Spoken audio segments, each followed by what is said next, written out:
It took me 11 years to create the book. I love the tradition of American landscape photography, so I decided to just find as many different kinds of farms where animals are bred, exploited, and slaughtered, and photograph the context.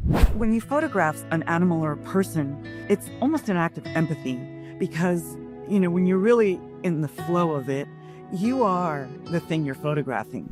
My utopian world would be vegan. There's just no way that a world that I imagine would exploit or slaughter animals in any way, shape, or form.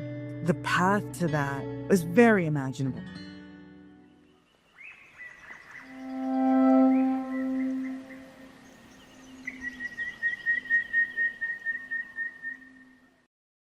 Good morning, Isabella. How are you? Good morning, Jamie. I'm fine. I'm happy to be here.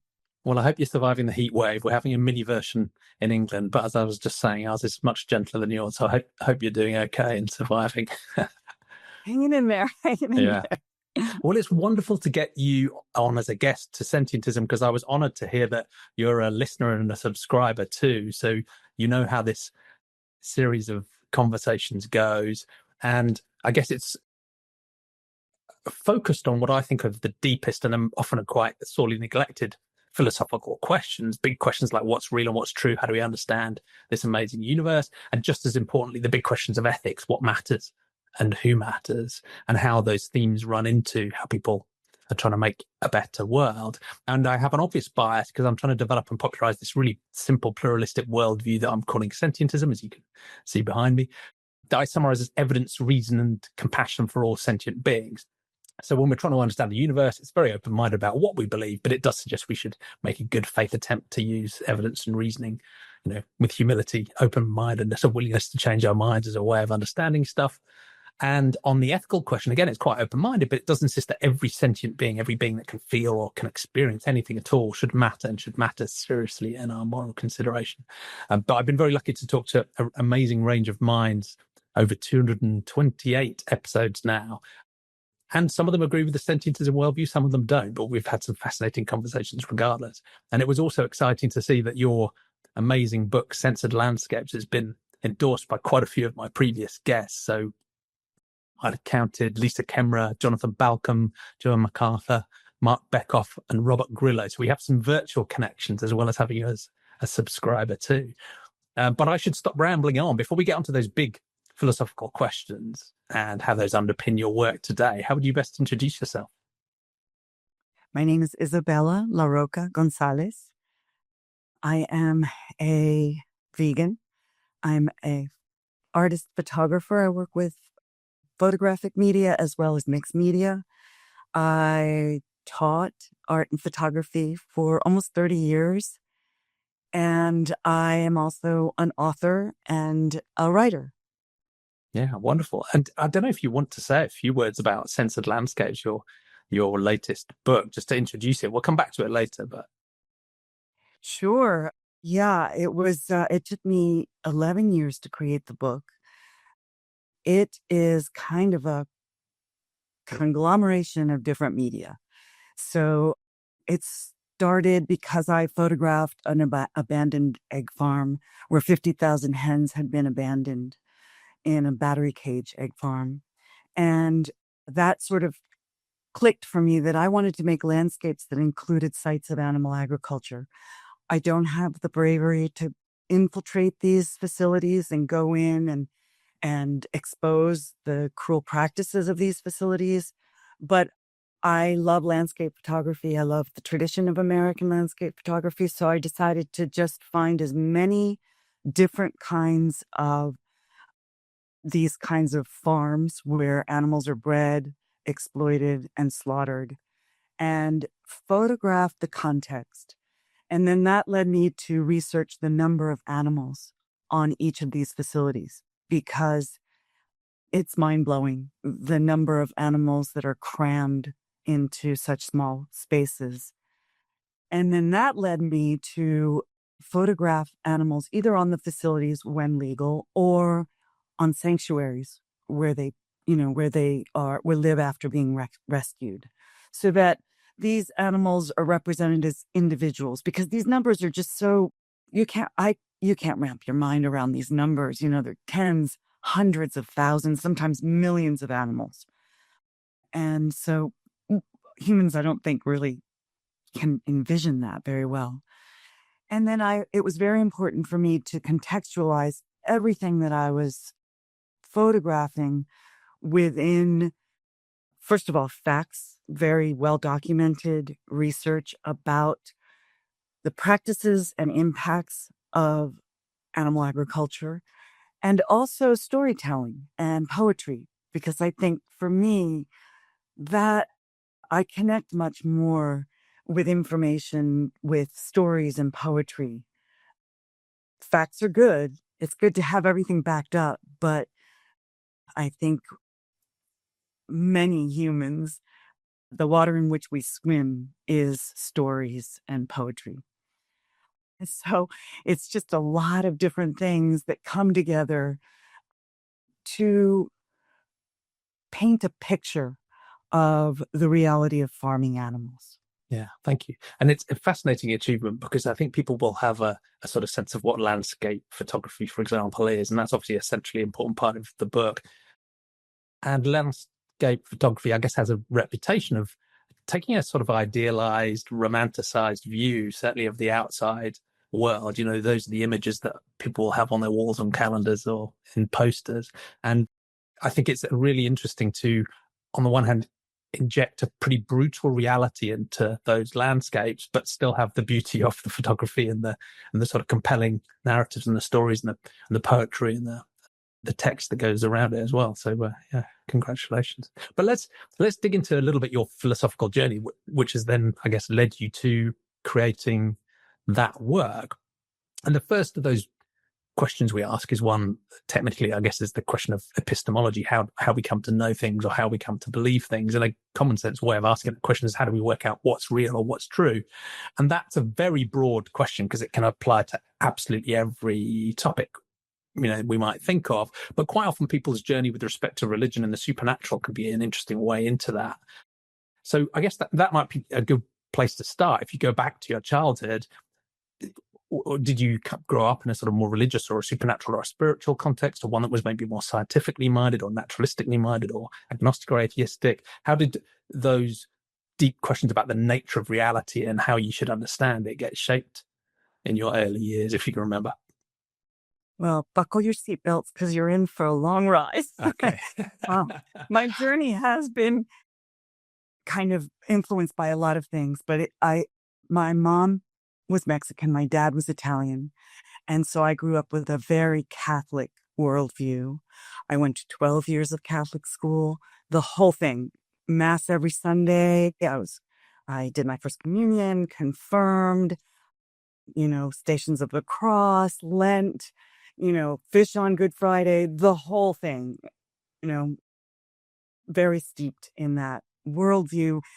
But the funny thing is that, there's also in both of those countries this kind of like, yes, we're Catholic, but we don't buy the whole thing, you know? And so there was a bit of that, it's like, this is what we do. We're good people and this is what we do.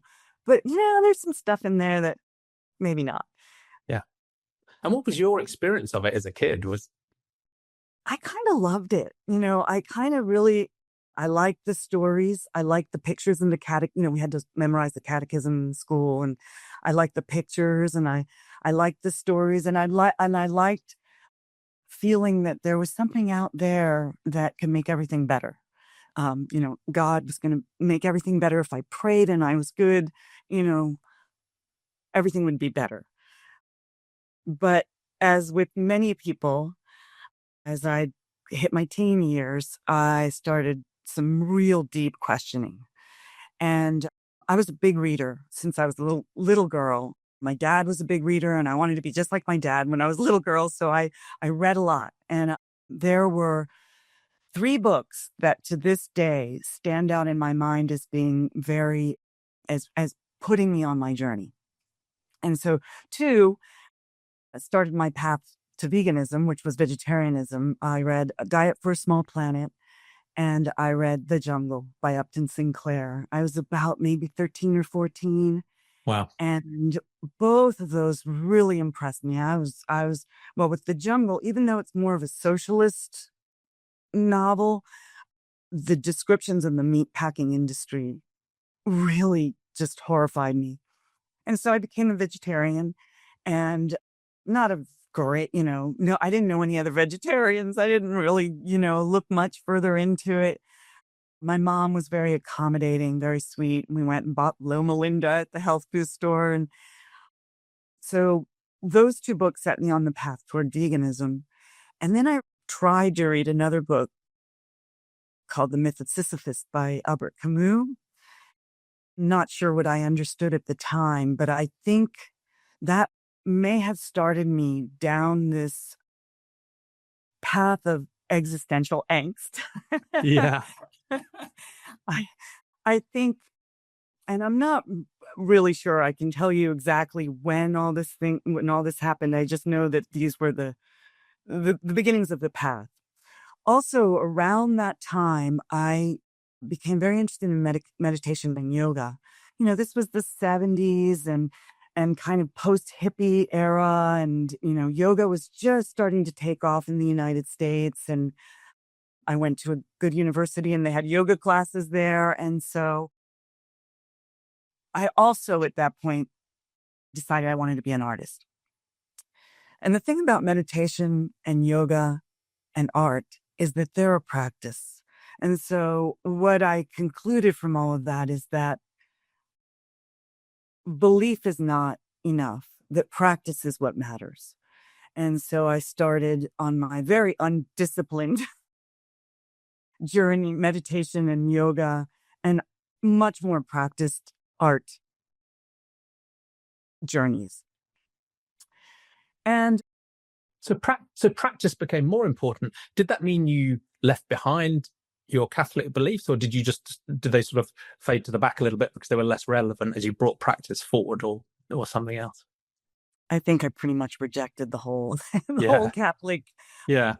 I mean, I think there's great things about religion, community, and for some people it can be very comforting. But for me, I mean, there's a lot of misogyny in Catholicism, and a lot of shame around sexuality. And I for me, I just decided that it was not a helpful worldview. Um, so I pretty much rejected it, much to my mom's sadness. Yeah. That can be tough. Yeah, yeah. But I think what then came of that was that I developed sort of existential angst that I discover. And I tend to be an anxious person anyway. Maybe that's just normal in the world.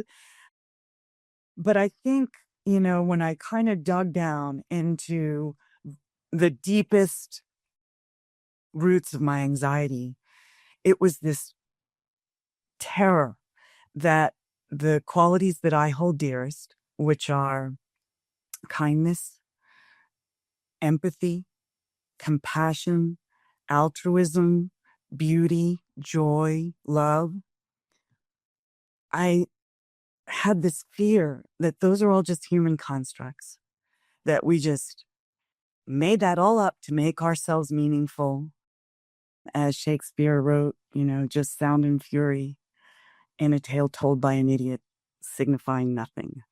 And I mean, this really got to me for quite a while. I would sit down to meditate, and I get to that fear. And this might seem a strange question to ask, and maybe an impossible one to answer, but do you think if you hadn't been brought up Catholic, been brought up with just a broadly naturalistic worldview, and you'd come to this place of reading Camus and thinking about, whether there is any intrinsic meaning, you would have ended up in exactly the same place? Or was there partly a bit of an expectation problem that had been created by Catholicism, because you had lived in a worldview where there was this ultimate meaning and purpose that was well defined and was laid down that you could reassuringly plug into.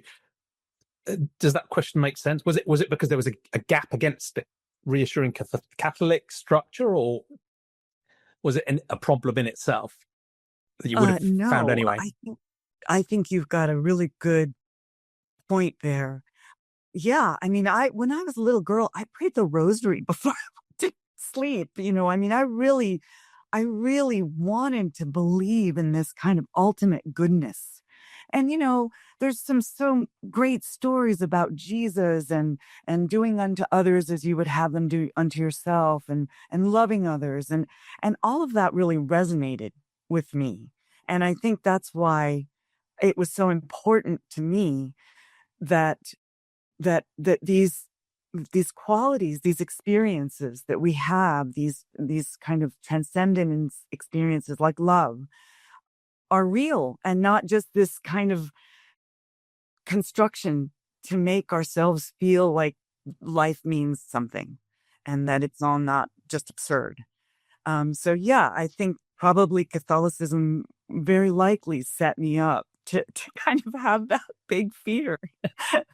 Yeah, because you felt like you'd lost that in a way, and it does leave a gap. Yeah, yeah. But the good news Yeah, where is next? that I found an answer. I found an answer in naturalism, I think would be the short way of putting it. I think that for me, what I realized is that our connection to each other and to non-human animals is what proved is the evidence I needed that these qualities really exist beyond some kind of intellectual construct. And so, for example, we share half of our DNA with chickens. So genetically, we are connected to all this other, at least earthly life. And then the more I read about animal cognition, animal, you know, perception, the more I saw all these connections. For example, you know, the hormone they call the love hormone, oxytocin, that all humans share is also shared by all mammals. And that hormone has its counterpart in birds. Uh, I think it's called isotocin. And in fishes, it's called mesotocin. So we all have this biological imperative to love. And there's so many observations. Roosters call to other chickens to tell them if there's danger or if there's a good source of food. These to me are evidence of, you know, empathy and love and compassion. There are studies that show that chickens recognize what humans see as beauty. So all of this to me was the evidence that I needed. Yeah, these are real things, right? You can actually trust them. Yeah, Yes, you can trust them, and we are connected. It's not just this intellectual human thing that we've created. We are connected in this very, very essential way to all life on earth. And then that led me, and this may sound trite, but we are made of stars. It's not just this like black hole, unfathomable, you know, dark stuff out there. We are connected to everything in the universe. We are made of the universe. And so that did a lot to kind of calm yeah. my my angst and my existential worries. Did you come And across then any Carl Sagan as a young person? Yeah.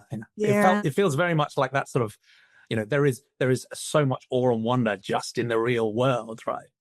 And that connectedness, right? It's why I need to look anywhere else? Because I find it. I mean, I think it's quite similar to my journey, but and many people follow that path is a religious worldview, mm, moving away from that, but then feeling there's a gap. Maybe there's this existential angst. And some will, partly through sometimes practices like yoga and meditation, like you mentioned, they won't go back to a religious way of thinking, but they will find some other sort of sense of supernatural or transcendent thing that fills that God gap, if you like. So they're, it might be less well defined. It's probably not an old white guy in a cloud anymore. They might not have rules in a book that you have to follow, but there is still some sort of magical, spiritual, transcendent sense of something. But it sounds like you and I find all we need in the natural world itself. Yeah. And through those biological connections, the evolutionary connections, just the reality of our own experiences and our own feelings and emotions and aesthetics, right? There's plenty there for me. Absolutely. I can't say that I've had many supernatural experiences, but, when you really observe just the reality of what's around us in the moment, that's transcendent in and of itself. So I don't feel like I need some kind of magical, you know, hallucinatory experience, because this reality right here is more than anything and more than anyone can perceive at any one time anyway. So Yeah. Mind blowing enough. Yeah. Well, that's fascinating. Thank you. So I think that probably covers off the what's real part of the conversation, unless there was anything else you wanted to add into there in terms of your journey about how you think about those deep questions, or is there another stage that we should?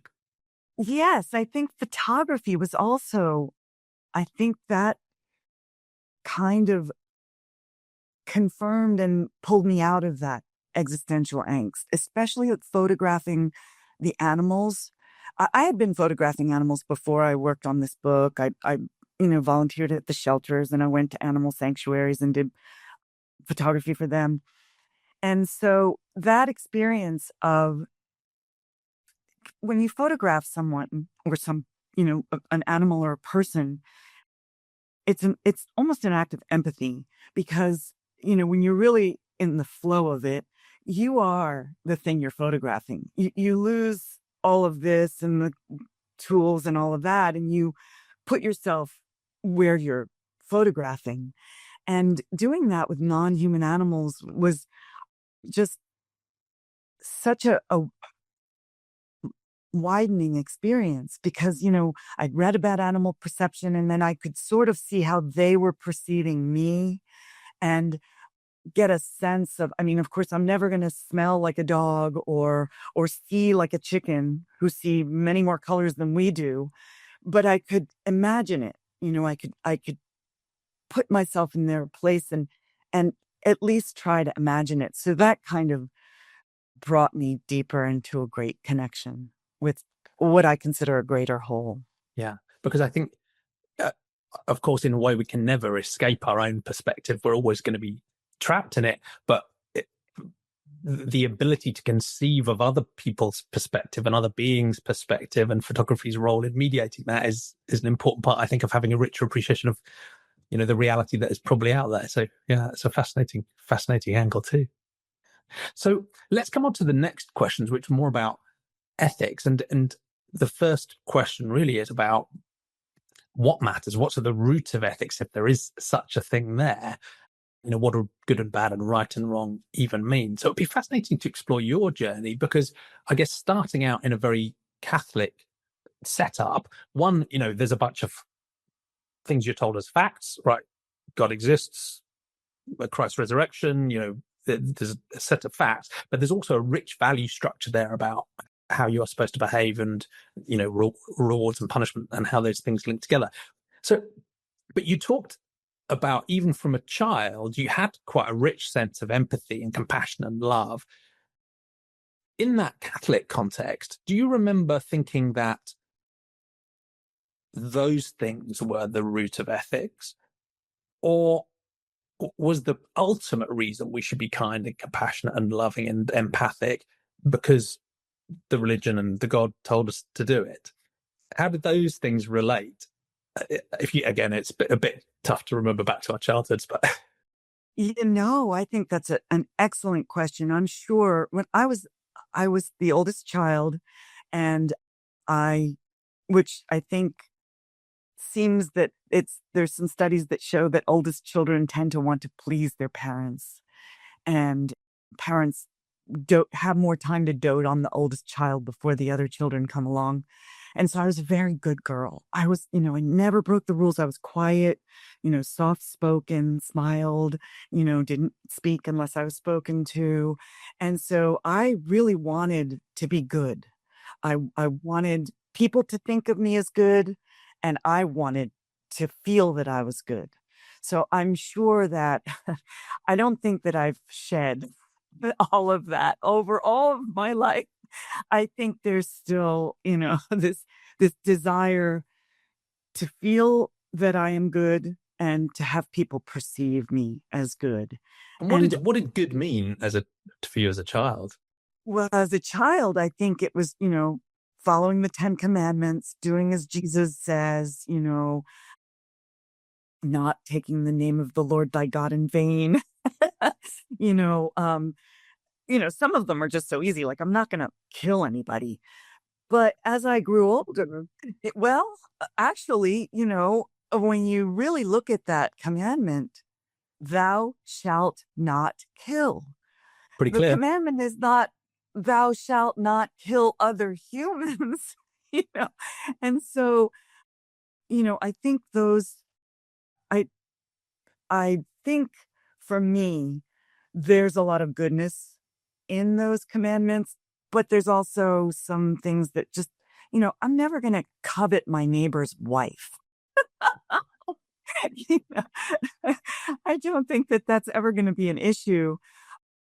So I think I started out wanting to be good. And so as I was questioning that religion, I was always, it always was important to me to be good. And I don't know that it was just because of religion.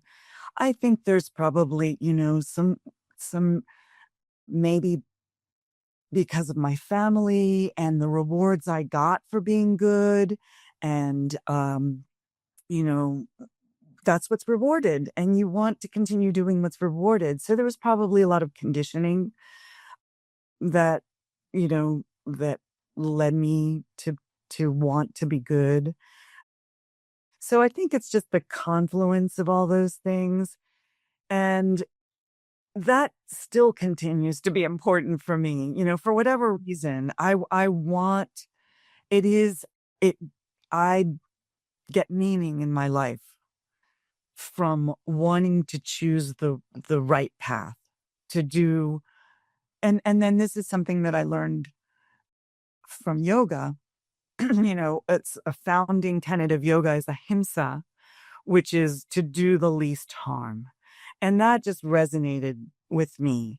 And sometimes that's not an easy choice. Sometimes, it comes down to, is this for the best or is this for the best? And neither is a good choice. Yeah, you might not be able to Um, avoid any harm. You might have to take difficult choices. Yeah. exactly. It comes down to difficult choices. But I think the awareness of those choices rather than just, unquestioning, this is right, this is wrong, and that's it. And I'm not going to consider any further than that. Yeah. Yeah.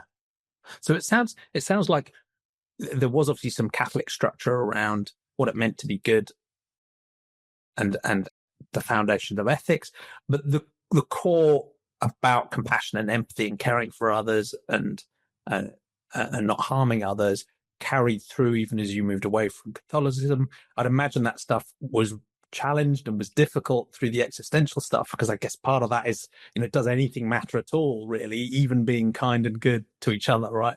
So there's can be a sort of nihilist, maybe morality doesn't even exist.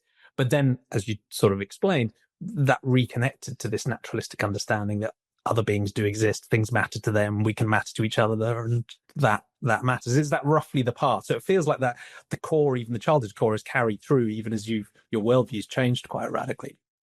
Yes. Yeah. I don't think that I can ever shed the desire to at least to be perceived as good. Yeah.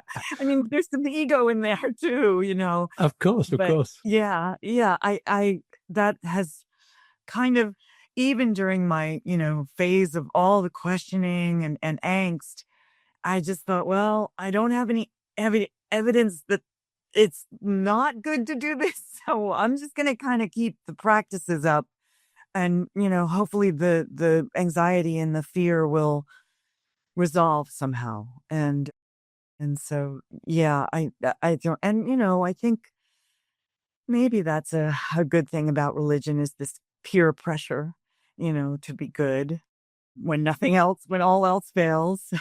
Yeah, there can be good peer pressure as well as bad too. Yeah. Yes, Well, thank you. exactly. Well, in a way, we've given the game away a little bit on this next question, which is who matters, because I think many people would go through your journey, from a religious starting point, thinking about existentialism, reconnecting with, the naturalistic world.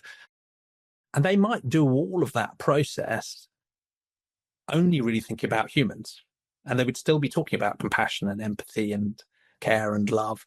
And you've, as you've already said, taken a different path. What was your journey thinking about moral scope? And I guess I'm even interested in the really early days, because I think as, young kids, whether because it's social stuff or because we've got biological hardware that, for most of us means we do care about each other to some degree, at least some others. We start out with friends and family, and then we learn about the rest of humanity. What was your journey going through that question? And then, how did you come to the thinking seriously about the animal question? Yeah, I know those two books were really quite seminal for me. That I remember that, I read those books and it changed my worldview. And what about before that? What sort of experiences do you have with non-human animals Well, as you were like growing all up? And children, I loved animals. yeah, I thought they were cute. We moved around when I was a kid, and in one of the places where I lived, we lived next to a horse ranch, and you know, my friend lived down the road, and I'd always walk by that horse ranch, and there was a horse in that field, and it was fenced, but it was a low fence, and slowly the horse and I became friends. And I mean, just, the horse would see me and I'd see the horse, and, just like kids, whoa, horsey, and we became friends. I mean, I looked forward to seeing the horse. The horse would come over every time. And so I already had a love. I grew up with, companion animals. We had hamsters when we were moving a lot. And then when we stopped moving so much, we got a cat, loved that cat. And then we got a dog. I loved the dog. And then as I, left home, I always have had companion animals. So, you know, it was just natural for me to see animals as other beings deserving of, you know, kindness, compassion, everything. I just didn't see that there was a big difference yeah, it's in, pretty obvious. to me, it was very obvious. Yeah. So in that way, I was fortunate because, my parents didn't, in their cultures, pets were not as important. But, they wanted to be American and they saw the American kids had pets. And so we were going to have pets too. And we wanted pets. All kids, want to have pets. So, and I'm using the word pet because that's the way they saw it. I understand that pet is maybe not the best way of framing the relationship, but I'm very fortunate. My parents, provided that for us. And so it was just natural. I don't think that there was ever a time that I didn't see animals, any animal, especially as a vegetarian, any animal. As a vegetarian, I was quite lazy. I didn't know any other vegetarians. And, as far as I was concerned, well, I was a vegetarian. But if I went over to somebody's house, I wasn't going to like push the plate away if there was chicken on it or fish. And it wasn't until, I'm sorry to say, it wasn't until like the late 90s that I became aware of the reality, or more aware of the reality of all farmed animals, including dairy cows, including fishes, including, you know, everything that vegetarians eat. And sorry to say, it took me 7 years from when I first, it was a PETA video. I saw a short PETA video called Meet Your Meat, because I was looking for meat for my dog because a veterinarian had told me that I needed to feed her meat. And I knew enough, like, well, I think there's antibiotics in meat, so maybe I should try to find a better meat source for my dog. And that's when I saw that video and I was just horrified. And then I just, kind of researched, didn't want to research. I didn't know any other vegans, just kind of didn't want to know, and then had to know, went back and forth for about 7 years until it was 2008 when I just, it becomes this mental gymnastics where you're like, well, maybe Parmesan cheese from Italy, they treat the cows so much better in Italy. And then you think, do they? And then you look, and of course, with the internet, it's a lot easier to research that. And then you realize, no, it's just as bad. And then you find out about rennet and gelatin, and you're like, oh my God. And it's such hard work, isn't it? The gymnastics, it's a real mental effort. I just was like, why am I trying so hard to do the wrong thing? This is ridiculous. And I think being willing to do the gymnastics at least shows you do care, right? Because many people don't even bother to try and do the gymnastics. And I basically, my favorite tactic was just avoiding the topic completely, right? So then you don't have to do the gymnastics at all. So at least you cared enough to do the gymnastics, right? But it's tiring. It's ridiculous. And it's so liberating, when not only not to have to do the gymnastics, but, just to feel so without doubt, this is the right path. There is no question about it.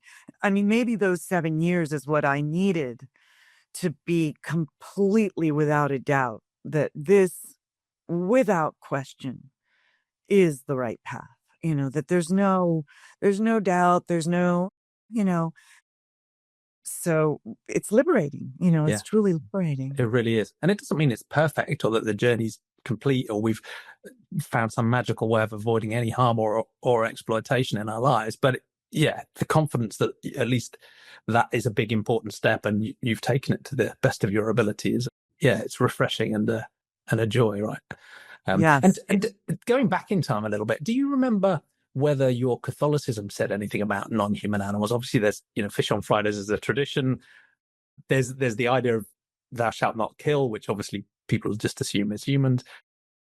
But do you remember if it said anything particularly about non-human animals, whether as an aspect of God's creation or more specifically? Nothing. I mean, there was, I am the Lamb of God who takes away the sins of the world. And so, as a little girl, I had this vision of lambs and so cute with their little wool fur. And, so in that way, maybe it instilled in me. But in terms of the greater culture, absolutely nothing. There was really nothing about how we as humans should treat other animals. Nothing at all. There was nothing, which now surprises me because there are passages in the Bible, that pretty well could be interpreted as, you shouldn't be harming other animals. But really, really nothing at all. Yeah. It is fascinating because when your perspective shifted and your eyes have opened that way, all of a sudden these things do bubble up. As you said, thou shalt not kill.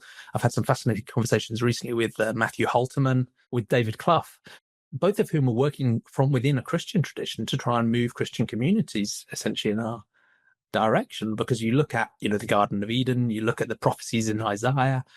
And I was also surprised to see that apparently there is a line in the Catholic Catechism which explicitly says something like, it is an affront to human dignity to needlessly be cruel or kill any animal. And it's like, well, that outlaws basically almost all that outlaws all industrial animal agriculture and most of the rest of it as well, right? if you read it that way. So there's so much within the Christian tradition, and you mentioned already, the idea of ahimsa that comes through the Dharmic traditions, that should be leading all of us, whether we're religious or not, in this more universally compassionate direction. So there's some hope there, I guess.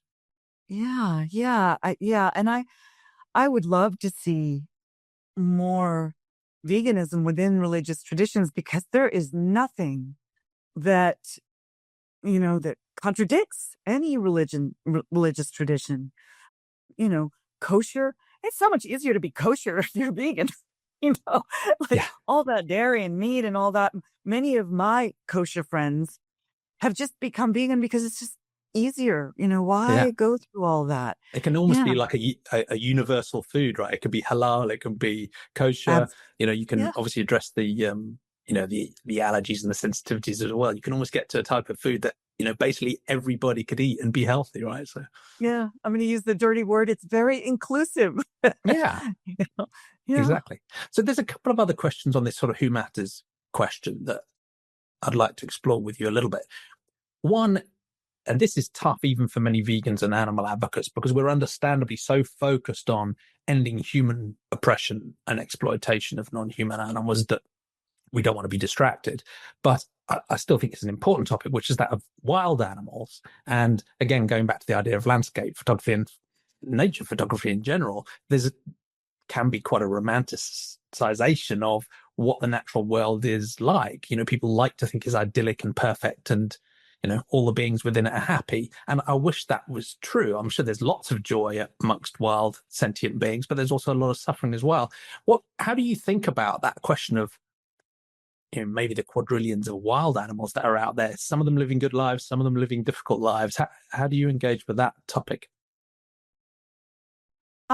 I moved to the country. I live in rural Kentucky. I moved here 8 years ago, and I'd always lived in urban areas. So for me, this has been challenging because, for example, insects come inside my house. And, if there's just one or two, I just capture them, put them outside. But they're, invasive insects that come in large numbers. And then I've had to make, okay, an ethical decision. How do I deal with this? So that has been I've been maneuvering that, that kind of one thing or another. We have a lot of raccoons around here. And so, I know it's not good to feed wildlife, but there's also feral cats around here, and do I help the feral cats? But then I'm also feeding the raccoons, and then it takes some research. It's very similar to my path toward veganism. Like, what is going to be the least harm? What can I do that's the least harm? And in terms of and it's often so much more complicated than just ending animal agriculture, for example. Oh yeah, invasive species. That's pretty easy when it comes. Well, it's easier for me when it comes to plants. But when it comes to sentient beings that have been brought here against their own will, who then are wreaking havoc on the ecology, that's a moral question that's, at this point, for me, I don't know that I would be able to answer that question. I haven't had to deal with that question myself, fortunately, but it's something that I think about, because it's, with globalization, it's becoming a bigger and bigger problem. I think that's, in a way, a healthy place to be, rather than saying we have to come to a really crisp, clear answer. Sometimes that just isn't possible on ethical questions. But the most important thing for me is that the complexity of that space doesn't lead us to back away from our compassion and just say, look, okay, then wild animals don't matter. I think that, whether or not we know how or whether to help them, they still matter. And that's where we should start from. And there is also a portfolio. There are some, ideas that people will strike people as really deeply strange and quite sci-fi about what can we do to re-engineer biospheres to make them much less suffering dense. But there is also really productive direct stuff like vaccinations or non-intrusive population control or wildlife corridors, or, people will, even my local community here who will happily eat animals every night will call a rescue center because there's an injured duck in a pond or something. So there's a portfolio of things where people, again, already do show that they care and they have compassion, and we can acknowledge that even as we wrestle with the complexities, I guess. So. And I think part of what you're bringing up is that compassion is not a zero-sum game. It's not like we need to choose, well, compassion for this, but not for that. And so, for example, with animal agriculture, yes, the atrocity that the animals go through, and I'm not just talking about industrial animal agriculture, which is at this point 99% of all meat, dairy, and eggs. In the But US, yeah. in the US, yeah, and quite a bit even globally at this I think it's point. 90% globally, or not far off 90% globally, yeah. Yeah, it's at this point, you know, it's not, you cannot profit from any kind of animal agriculture and not scale up to more industrial sizes. But yes, it's horrendous for the farmed animals. But that has repercussions. The workers in the United States, you know, it's an issue that connects to immigration, because the majority of workers in animal agriculture are foreign born, and an estimated 25% are undocumented, and they're suffering, at this point, let's call it what it is, kidnapping, even though they're necessary for the economy, for the communities. And so animal agriculture hurts not only the animals, but it hurts the workers. And then, not to mention human health. It's the evidence just mounts and mounts and mounts that, the healthiest diet for humans is a plant-based diet, and yet, these corporations profit from making people believe that we need to eat animals for our health.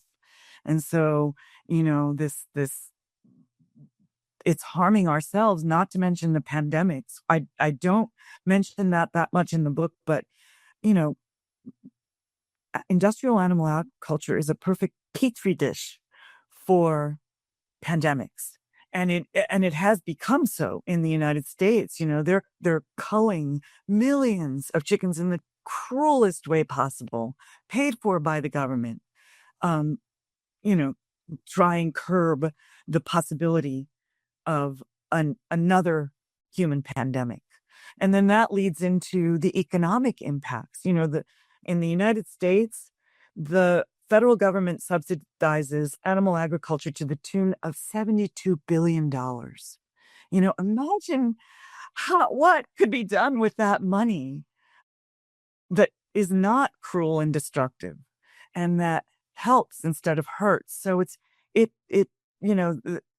compassion for those animals would spread everywhere. Not wildlife, they shoot down wildlife in national parks to protect the interests of ranchers who graze their livestock on our public lands, in the most heinous and cruel ways. So it spreads, this horror that we are unleashing on farmed animals is unleashing a horror on the world. And then, of course, the big one, climate change, that is an existential threat to humanity at this point, and it is a leading cause of climate change. So for me, connections are very important, and the interconnectedness of this suffering that we are causing to everything else is really important, I think, to consider. That it's not just like, oh, the poor animals. Yes, but the animals, enormous suffering, unimaginable suffering, but everything else is suffering because of it too. Yeah. And that cues up the final big question, I guess, of how do we make a better world perfectly? Because there is something about the nature of this industry that it's not just one crisis, it's like a polycrisis. It's its own problem, but then it seems to be also driving all of the other, or so much of the other bad stuff that's going on in the world. So on the one hand, that's, depressing and negative, but on the other, it's sort of hopeful because there's so many reasons to fix it, right? When it's just, if only we could see our way through to doing it. But I guess as we ask this, how to make a better world question, we should come on to that because that's the focus of your latest work, of course. But before we come to that, how could we transition away from animal exploitation and agriculture? In your happier moments, do you have a sort of grand utopian vision for where do you think we could get to? We framed this broadly naturalistic way of understanding the world, where with humility we try and understand things as they are. We've recognized that, all of the sentient animals at least matter and matter seriously, which has now given us an even bigger scope of problem than just worrying about the human. So do you have a sort of utopian vision that you think we should be aiming for? Or is that too much to ask? Yeah, I don't know if I have the imagination to really be very specific about that. Of course, my utopian world would be vegan. There's just no way that a world that I imagine would exploit or slaughter animals in any way, shape, or form. And I think that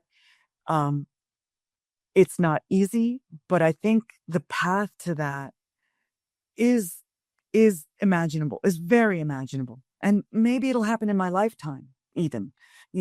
I think that there's technological fixes, there's natural fixes, there's, agricultural fixes. There's all sorts of good people working in different paths to get to that. I'm not going to make judgments about cultured meat or fermented, precision fermentation. I'm not an expert on that, but I know that there are experts working to get there. And so, I think that is possible in our world, and it has to happen. It's just not sustainable. We're not going to survive even as a human species and continue the road we're on. I don't think that we can survive what we're doing to the earth. I mean, it seems even from a completely selfish human perspective, if we just decided we didn't care about non-human animals at all, the arguments are still absolutely overwhelming. If these industries didn't exist and you suggested them today, people would think you'd lost your mind, right? If you said, I'm going to come up with a food system where we lose 90 to 95% of the inputs while generating catastrophic water and land pollution, massive chunks of 3 different types of emissions, we're going to deforest, half the planet. What do you think? Even before you mentioned what's happening to the sentient beings that are its victims, you would be like, get this person out of my office, right? So, but here we are. And in a way, that's how to put this. There are historical forces, there are industry forces, there are practical stories that have taken us to where we are. But in a way, it is somewhat a battle of narratives and stories. And your book is trying to tell a different story, which will take us in a different direction. But what story do you think these industries have told to the world about their history, about how they came into being, and about why they operate now? Because it seems to me that the PR and marketing people in these industries and these companies deserve all of the gold medals because they have persuaded most humans that these industries are essential, good, natural, positive forces in the world, despite the fact that nearly all of their consumers would be absolutely horrified if they were ever forced to confront what they pay for every day. And that, to my mind, is the most incredible marketing achievement the world has ever seen. I mean, it's more impressive than big tobacco. It's more impressive than big oil. Yes. Anyway, what's your sense of the story they've told and the story they still tell today that you're trying to counter?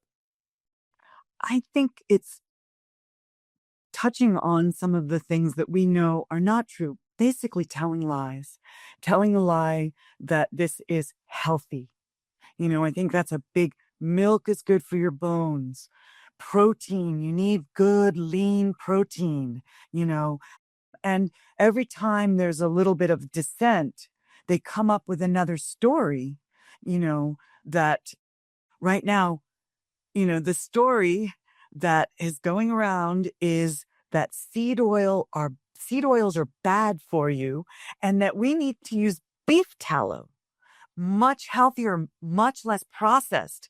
Now, if you think about that, what is more processed than eating an animal? This is an animal who's been bred, who's been fed unnaturally, who's been confined, who's been, and even, if the animal has not been confined, if it's grass fed, gone through this heinous, horrible, cruel death. And you have to wonder what that does to a human to ingest that, to come up with this product. If that's not processing, I don't know what is, So, but, it's like these stories, dairy, almond milk, it uses so much water. Well, if you compare, dairy milk with almond milk, dairy milk is still much more thirsty than, almond milk, but they are really good at putting out these stories, and it's easy for people to believe them because it means, well, that I'm doing the right thing. I don't have to. I think this is partly it. People are desperate to be conned, right? We collectively want to believe this stuff, so it's really easy to convince us because we're desperate to believe it. Yeah, we're desperate to believe that we're doing the right thing and that convenience is good and all of that stuff. And, let's face it, sometimes making the right choice is difficult and requires more time and thought.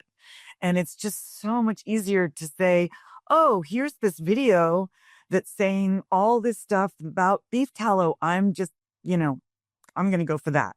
So, yeah, I think that's part of it. I think also it's an economic story, that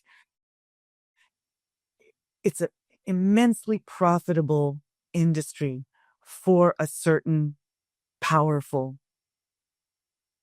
collection of people. And they're going to put all of that resource, which, let's face it, money is power, and is increasingly more power, in the United States. The guardrails between money and government are disappearing. And so they have the power to keep proliferating these, at this point, lies, to just get these lies out there and to get people to believe this lie, to keep this kind of vicious cycle going and going. And the economic power, I think you're right, is an important part of it. And that economic power and wealth is very, very concentrated into a small number of extremely large corporations. But then they use this image of the common rancher and the family farmer as a defense. The reality is most of the people involved in actually doing the farming are not seeing any of that wealth and are often exploited victims themselves. So again, it's another aspect of the story that is sort of genius spin, really. And in a way, that's a narrative you're trying to tell a very different story of in Censored Landscapes. And I have this naive view sometimes that, if only people could see the truth and understand and engage with the facts and think logically, then everything would fall into place. And as you said earlier on, that's just not how humans work, right? Facts aren't enough. Logic isn't enough. Philosophy isn't enough. We are social beings that seem very driven by stories and narratives and so on. So how did that influence the way you started to work on Censored Landscapes and how you put it together? Because it's not just about here are some pictures and here are some facts, right? It's a much richer work than that. How did you come to it, and what story are you telling through it? Or what stories, because there's more than one. Yeah. I think I've been most delighted by stories, in my life. I just love to read when I was a kid and all the way up. Now it's been supplanted a little bit with movies and television, but And TikTok? all of what. No, I'm not a big TikTok. I Instagram, oh, I could watch stand-up comedy all day long. But I haven't fallen down the TikTok rabbit hole, and I'm trying to resist because I just I don't need more distractions in my life. So, but television, there's such great storytelling in television and of course cinema, movies, from way back. And all those have in common is story. And I think most humans think in stories, like you have a dream and you wake up and you tell your friend or your partner or whoever about your dream. It might have just been just a kaleidoscope of images flitting around in your mind, but you make a story out of it. And then my mother walked in and, and I think we kind of breathe stories. And so I think that was of interest to me to tell stories about the animals that I was photographing, tell stories about my experience in photographing these facilities, tell stories about myself and how I was relating to what I was learning, tell stories about the lies. I have one essay in there called Grass-Fed Greenwash, and just the whole myth that somehow domesticated cattle could could mimic the grazing patterns of ancient ruminants, which even like heartfelt environmentalists are buying hook, line, and sinker. Sorry for that metaphor, but Yeah. they're just, oh, great. So we can keep, eating beef and be environmentalists. And so stories to kind of counter those other stories. I thought that was really important. And then, of course, poetry, because it's just so delightful. And it's a delightful way of reconjecturing one's experience with imagery and words.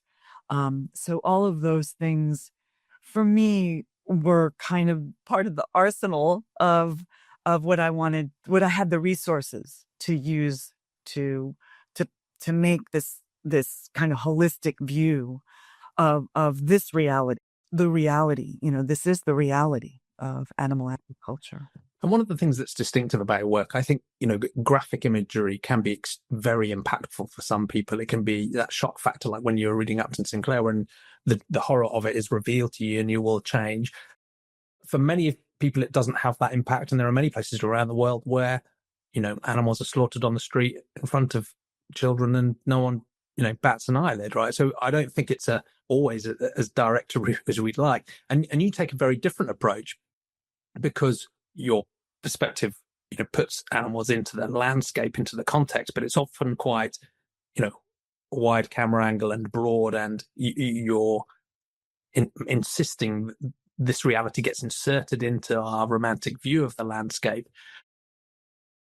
But that breadth can risk a connection with the individual animals because you can see them as a mass. And how have you found ways to make sure that connection with the individual sentient beings isn't lost in the work? Yeah. I think the numbers to a certain extent can help with that.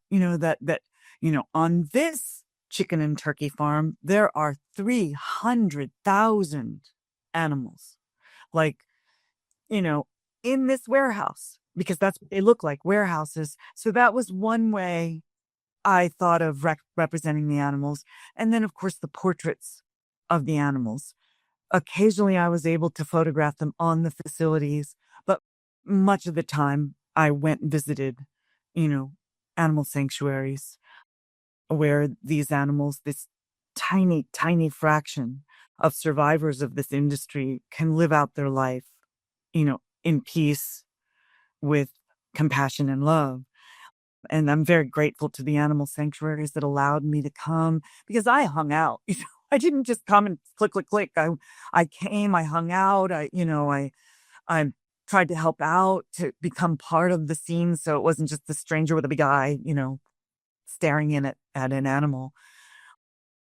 So those were the ways that I found of trying to individualize these vast number, 10 billion is the estimated amount in the United States alone of farmed land animals, and then trillions of marine animals. I did not include any graphic images of cruelty. Number one, because I don't have the emotional bandwidth. I just don't. I don't have the bravery. I have the So hard. utmost respect, you know, just the utmost respect, but I don't have the capacity. And also for me, I think I just, you know, I can't look past a certain point. It gets into my head, it gets under my skin, gets into my dreams. And I don't think that I can be helpful. And I don't know that people can be helpful with too much of that. I think that's useful in small doses. But after that, I think then, more processing of what that entails is necessary. Yeah. And I think the sanctuary portraits so powerful for at least a couple of reasons. One, because you have this visceral contrast between, almost looking at a sea of animals, just the sheer scale, and then being drawn to recognize each one is an individual being that you can, you could spend quality time with.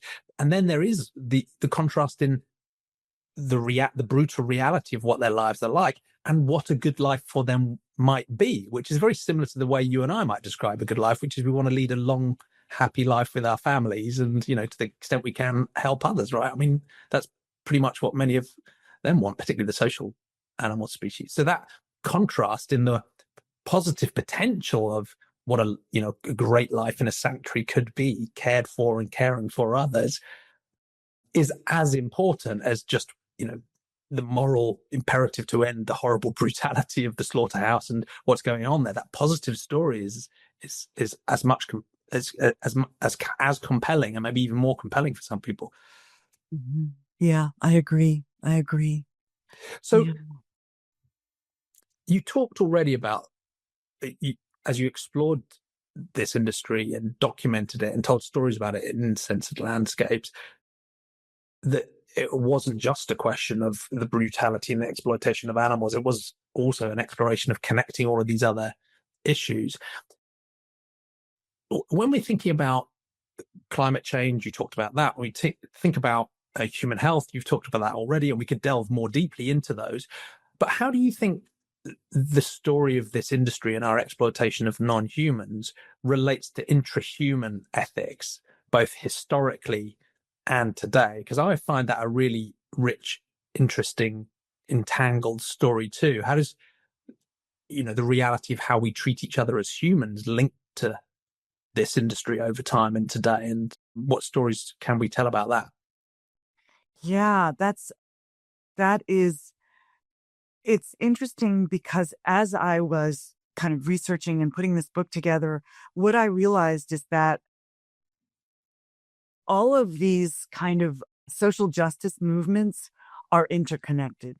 And you can't have one without the other if you're really interested in promoting any of them. And many people would agree with you for the human social justice issues. Mhm. Well, but I don't know that it's true. You know, I don't know that you can have environmentalism and have animal agriculture. I don't see that there's any overlap. There's lies told about there being an overlap, but when you look closely, you see there's no overlap. You cannot combat climate change. And especially, now more than ever, we cannot rely on governments and corporations to make this change, but as individuals, we have the power, every day, several times a day, we can choose. We have the choice of what we consume, and that makes a difference. And so, just purely say you're an environmental activist. Well, your choice of what you consume promotes your cause. Or, you know, women's rights, I mean, the exploitation of the female reproductive system that overlaps, between human and non-human, dairy, eggs, caviar, all of these, ways of exploiting the female reproductive system, and ecofeminism draws that connection. So I don't know that if you really look hard, or for example, racial harmony, when you consider that in this country, indigenous people did not farm animals before the colonialists. They did not farm animals. They did subsistence hunting when necessary, but they were very good at plant agriculture. And that is to a great extent how they fed themselves. And so the irony is that now Black and brown people are the people buttressing this industry with their often very poorly paid, poorly compensated, dangerous labor. And so I don't see how you can face the racial reckoning that we're facing, I think, all over the globe, but especially in the United States, without an understanding of that, an understanding of the agricultural industry and the workers in the agricultural industry, and especially the animal agricultural industry. Whereas, the meat packing industry is just horribly dangerous, terrible in terms of mental health, and, terrible in terms of physical health, repetitive stress, and all of that, done by Black and brown people. So I don't think you can pull that apart. You might choose a particular area to focus on or a particular cause, but you can't do that effectively by pretending it's completely unconnected from all of the others. The reality is they are actually linked. So even if you just want to address one cause, you have to engage with the others. And I also like the fact that, in a way, that's a more coherent approach to thinking about these things, right? If we're against one form of oppression, why not all of them? And if we have solidarity with the vulnerable, why not all of them? And that makes the problem bigger for us in some sense, but it also means we can actually see it more clearly and we can engage with it in ways where there are often powerful win-wins. And you touched on it there as well with the idea about indigenous cultures and groups, and then the impact of colonialism, which obviously brought a lot of industrial animal agriculture to most of the places around the world where it was certainly not normal, but it was also the voracious land hunger of animal agriculture and feed crop growth that was one of the motivations for the colonial land grabs and the settling and the invasions in the first place. I mean, that's one reason some of these states needed so much land, is because animal agriculture was so breathtakingly inefficient. So again, you've got a historical link that you look back at, those horrific stories of what humans have done to each other and to the environment through deforestation. I'm sitting here in the UK and people will criticize Brazil for the deforestation they're doing. And it's like, do you remember what the UK used to be like? Well, you don't, because we got our deforestation done early, right? So, Right. we already did ours, right? It's just Brazil are doing now what we did hundreds of years ago. Yeah. So again, I should stop rambling on, but I just reiterate that story that if you really want to address any particular topic, you have to realize the historical links and the interconnectedness of all these different things. So, and there's hope in that too, as well, because it does mean that by fixing some of these problems, we could actually have myriad of, really positive effects in all sorts of different directions. So that's the good thing about a polycrisis, is that when you try and fix it, you can have lots of good effects too. Yeah, exactly.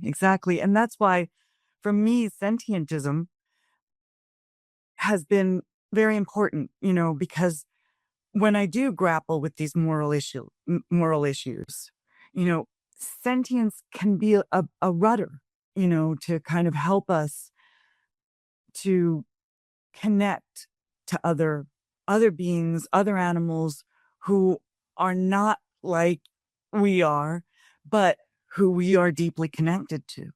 So I think that becomes kind of the beacon, to kind of lead us moralistically or ethically, and in other ways too, just to better understand.